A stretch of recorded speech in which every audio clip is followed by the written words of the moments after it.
এখন সমানে নেতারা দাড়ি রাখতেছে, টুপি লাগাইতেছে, সামনে নির্বাচন, লেবাস ধরা যায়, কি ধরা যায়? দাড়ি, টুপি, জুব্বা, কুর্তা, 1000 দানার তসবি, দেখলে মনে হয় দরবেশ। দিল ঠিক হয় নাই, এটা দরবেশ না ধরবেশ। সব টুপি, টুপি ছাড়া একজনও নাই। দেখেন না এগুলো মিডিয়াতে? সব টুপি লাগাইছে, খোঁচা খোঁচা দাড়ি ছেড়ে দিছে, টুপি মাথায়। বাহ, মনে হয় কোন মাদ্রাসার আলেম যাচ্ছে। এরাদা ঠিক তার? এই টুপি, দাড়ি, জুব্বা কি নাজাতের জন্য না নির্বাচনের জন্য? আল্লাহ দেখেন এরাদা। হাত পা বেঁধে সন্তানকে মিনায় হাতের মধ্যে ছুরি নিয়ে তিনি করবেন। কোরআনে কারিমে আল্লাহ রাব্বুল আলামিন বলেন, ফালাম্মা আসলামা ওয়া তাল্লাহু লিল জাবিন। পিতা পুত্র দুইজনেই যখন আত্মসমর্পণ করে ফেলল, ইব্রাহিম পিতা, তার হাতে ছুরি, নিচে গর্দান ইসমাইলের সে পুত্র। বাবা পুত্র দুইজন যখন আমি আল্লাহর কাছে আত্মসমর্পণ করে ফেলল, পিতা যখন সন্তানকে চিৎ করে শোয়াই দিল জবাই করতে, আমি ডেকে বললাম, ফানাদাইনাহু আইয়া ইব্রাহিম قد صدقت الرؤيا إنا كذلك نجزي المحسنين। আমি ডেকে বললাম, ও ইব্রাহিম, জবাই করতে হবে না, আমি তোমার এরাদা দেখে ফেলেছি। এই এরাদা মুখে থাকে না, অন্তরে থাকে, এরই নাম তাকওয়া। এর নাম কি? দিল। এটা আল্লাহ দেখেন। দিল ঠিক করার আগ পর্যন্ত মুত্তাকি হওয়া যায় না। আল্লাহ ডেকে বললেন, ইব্রাহিম করতে হবে না, আমি তোমার ইরাদা দেখে ফেলেছি। ইব্রাহিম, তুমি এবং ইসমাইল দুইজন আমার পরীক্ষায় উত্তীর্ণ হয়ে গেছো। পুরস্কার হিসেবে আমি একটা দায়িত্ব দিচ্ছি, শোনো। এবার তোমরা বাপ পুত্র মিলে আমার ঘর কাবার নির্মাণ শুরু করে দাও। একটি নয়, দুইটি নয়, 10টি পরীক্ষা দিলেন। হযরত ইব্রাহিম আল্লাহর হুকুমে আগুনে গেলেন, মাতৃভূমি বাবেল ছেড়ে কেনান গেলেন। আপন স্ত্রী হাজেরা সন্তান ইসমাইলকে মক্কায় রেখে আসলেন।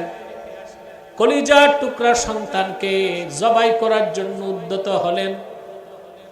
10টা পরীক্ষা দেবার পর হযরত ইব্রাহিম পুত্র ইসমাইলকে নিয়ে কাবাঘর তৈরি করলেন। ঘরটা কার? ইবনে কাসির আল বিদায়া ওয়ান নিহায়াতে লেখেন, কাবাঘর তৈরির পরে হযরত ইব্রাহিম সন্তান ইসমাইলকে নিয়ে 2 হাত তুলে কাঁদতে লাগলেন, রব্বানা তাকাব্বাল মিন্না ইন্নাকা আনতাস সামিউল আলিম ওয়া তুব আলাইনা ইন্নাকা আনতাত তাওয়াবুর রহিম। ঘর বানাইলেন কার? ক্ষমা চান, সুবহানাল্লাহ, ক্ষমা চান। তিনি বললেন, রব্বানা তাকাব্বাল মিন্না। এই আয়াতের অংশের তাফসীর ইমাম বাগাবী লেখেন, তিনি বলেছেন, রব্বানা তাকাব্বাল মিন্না তা'মিরানা হাদা। আল্লাহ, তোমার হুকুমে আমি আমার সন্তান নিয়ে তোমার যে ঘরটা বানালাম, আমাদের পিতা পুত্রের পক্ষ থেকে নির্মাণের খেদমতটা তুমি কবুল করে না। ওয়া তুব আলাইনা, আমাদের দুজনকে মাফ করে দাও। সুবহানাল্লাহ, মাফ চাইছেন। ঘর বানাইছেন কার? মাফ চান। এটাই হচ্ছে আওয়াবের চরিত্র। গুনাহ করলেও তওবা করবে, নামাজ পড়লেও তওবা করবে, হাদিস পড়ালেও তওবা করবে, মাহফিল করলেও তওবা করবে, গুনাহ করলে তো তওবা করবে। সর্বাবস্থায় তওবার মাধ্যমে তার দিলটা, সুবহানাল্লাহ, সর্বাবস্থায় তওবার জন্য প্রস্তুত হয়, আল্লাহর কাছে আত্মসমর্পণ করে সে। এই আওয়াবের আরেক অর্থ আল্লাহ অভিমুখী। সুবহানাল্লাহ। এই গুণ আসার আগ পর্যন্ত আপনি মুত্তাকি হতে পারবেন না। তাই বেশি বেশি তওবা করবেন মুত্তাকি হতে হইলে। তারপর হাফিজ, আওয়াবিন হাফিজ। হাফিজ মানি যে কিনা আল্লাহর হুকুমগুলোকে হেফাজত করে। আমরা কি আল্লাহর হুকুম হেফাজত করি? পারি? চেষ্টাও তো করি না। চেষ্টা করি?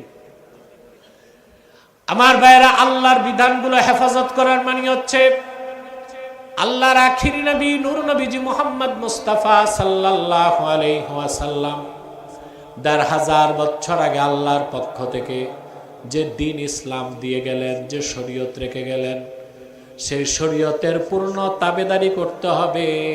হালালগুলোকে হালাল হিসেবে মানতে হবে, হারামগুলোকে হারাম হিসেবে ছাড়তে হবে। এটাই তো পরিপূর্ণ তাকওয়া। আমাদের মধ্যে পরিপূর্ণ তাকওয়া নাই। দেখি অনেকের নামের আগে হাজি, নামের পরে গাজী, ৫ ওয়াক্ত নামাজি, সমানে সুদ খায়। আছে? বিচার আচারে বসে ২ দিক থেকে ঘুষ খায়। খোঁজ নিলে দেখা যায় হজ করে আসছে, কিন্তু ঘুষ খাচ্ছে। সে কি আল্লাহর হুকুম হেফাজত করছে? হাফিজ মানি যে হালালগুলো মানবে, হারামগুলো ছাড়বে। সুবহানাল্লাহ বলবেন না?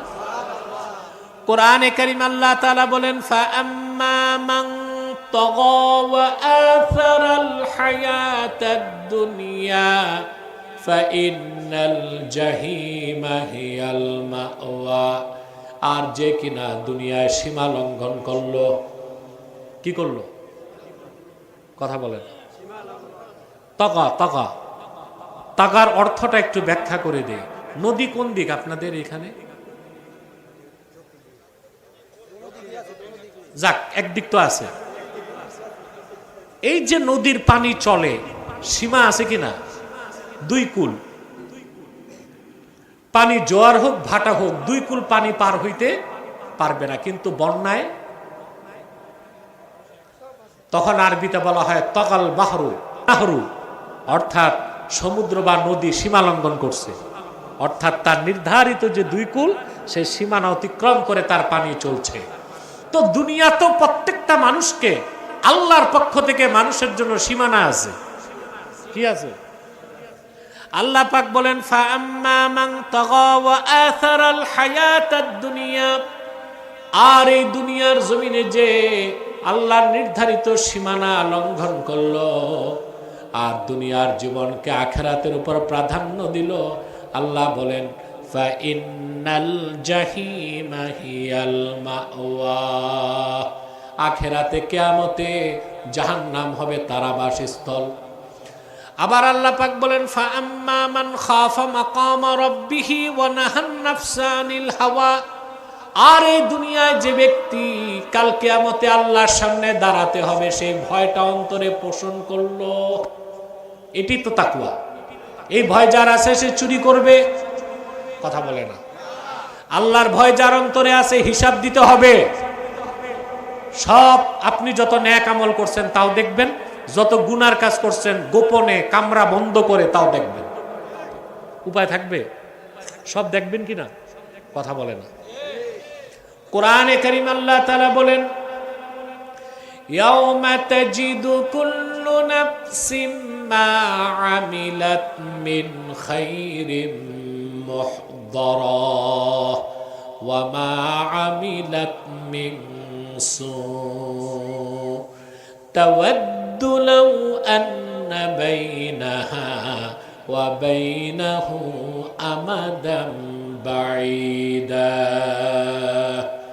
আল্লাহ রাব্বুল আলামিন বলেন, কাল কিয়ামতের দিন প্রত্যেক ব্যক্তি যা সে দুনিয়ায় নেক আমল করেছে সে তার সামনে দেখবে। সুবহানাল্লাহ বলবেন। ওয়া মা আমিলাত মিন সু, আর যতটুকু গুনার কাজ করেছে সেটাও সে চোখে দেখতে পাবে।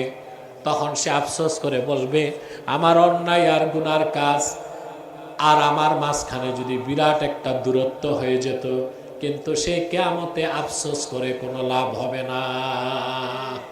এই পৃথিবীতে মানুষ যা অন্যায় কাজ করছে, গুনার কাজ করছে, লুটপাট করছে, জানাবে বিচার করছে, চুরি চামারি সুদ ঘুষ খেয়েছে, মানুষের সম্পদ লুণ্ঠন করেছে, পাল্লায় ওজনে কম দিয়েছে, দাগাবাজি টেন্ডারবাজি খুন খারাপি করছে, কলম ঠেকায় ঘুষ খাইছে, সব সে দেখতে পাবে তার সামনে। আল্লাহ রাব্বুল আলামিন বলেন, ওয়াকাদ কুনতা ফি গাফলাতিন মিন হাযা ফাকাশাফনা আনকা غطاءك فبصرك اليوم حديد। বলা হবে হাসর ময়দানে, বান্দা এই কিয়ামতের দিন আল্লাহর সামনে হিসাব দিতে হবে। এই বিষয়টাকে তুমি বিশ্বাস করতে না, এই দিক তোমার মনোযোগ ছিল না।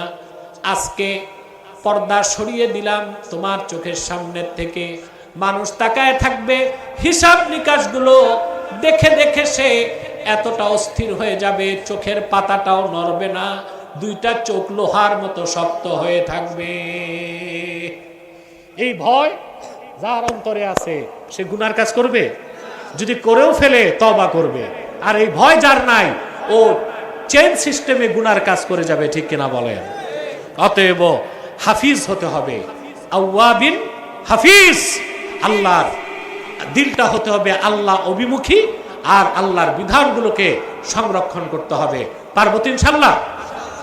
এরপর তৃতীয় আয়াত যেটা তেলাওয়াত করেছি, একটু ব্যাখ্যা না করলে তো কেমন দেখা যায়। এরপর আল্লাহ তাআলা বলেন, মান খাশিয়ার রাহমানা বিল গায়বি ওয়া জাআ বিকলবিম মুনীব। এই সমস্ত মুত্তাকি যাদের জন্য জান্নাত নিকটবর্তী হবে, ওই সব মানুষ যারা আল্লাহকে ভয় করেছে, আল্লাহকে না দেখে। আমরা আল্লাহকে ভয় পাই না দেখে, ঠিক কিনা বলেন? আমরা আল্লাহকে দেখি না, আল্লাহ তো সব দেখেন। ঠিকটা ঠিক মতো বলবেন না? তোমার আমার মনের ভিতরে কি জেগেছে, দুই ঠোঁটে তা না বললেও আল্লাহ মনের খবরটাও জানেন। কোরআন কারীমে আল্লাহ তাআলা বলেন, কুল ইন তুখফু মা ফি সুদুরিকুম আও তুবদুহু ইয়া'লামুল্লাহ ওয়া ইয়া'লামু মা ফিস সামাওয়াতি ওয়া মা ফিল আরদ ওয়াল্লাহু আলা কুল্লি শাইইন কাদির।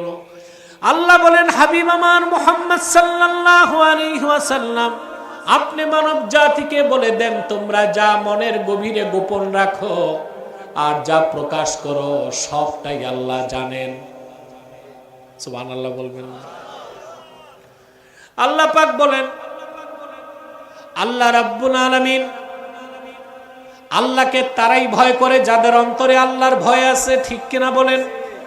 যারাই আল্লাহকে ভয় করে, না দেখে ভয় করে, আল্লাহ সেটাই বলেছেন, মান খাশিয়ার রাহমানা বিল গায়বে, যারা মহান আল্লাহকে ভয় করে না দেখে, ওয়া জাআ বিকলবিম মুনীব, আর হাসরে উপস্থিত হয়েছে একটি আনুগত্যশীল অন্তর নিয়ে।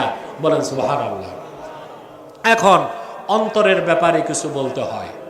কাফের মুশরিকের দিল হচ্ছে নাপাক, মুসলমানদের দিল হচ্ছে পাক। অন্তরের মধ্যে যখন ঈমানের নূর প্রবেশ করে অন্তরটা পবিত্র হয়ে যায়। কি হয়ে যায়? আর সেই অন্তরে যখন আল্লাহর ভয় প্রবেশ করে অন্তরটা নরম হয়ে যায়, আল্লাহমুখী হয়ে যায়। সুবহানাল্লাহ। কাফেরের দিলে ঈমান নাই, তার দিল নাপাক, সেজন্য কাফেরও নাপাক। আর যার অন্তরে ঈমান প্রবেশ করেছে তার দিল পাক, যার দিল পাক মানুষটাও পাক। এই জন্য কাফের মুশরিককে বলা হয়েছে নাজাস, নাপাক।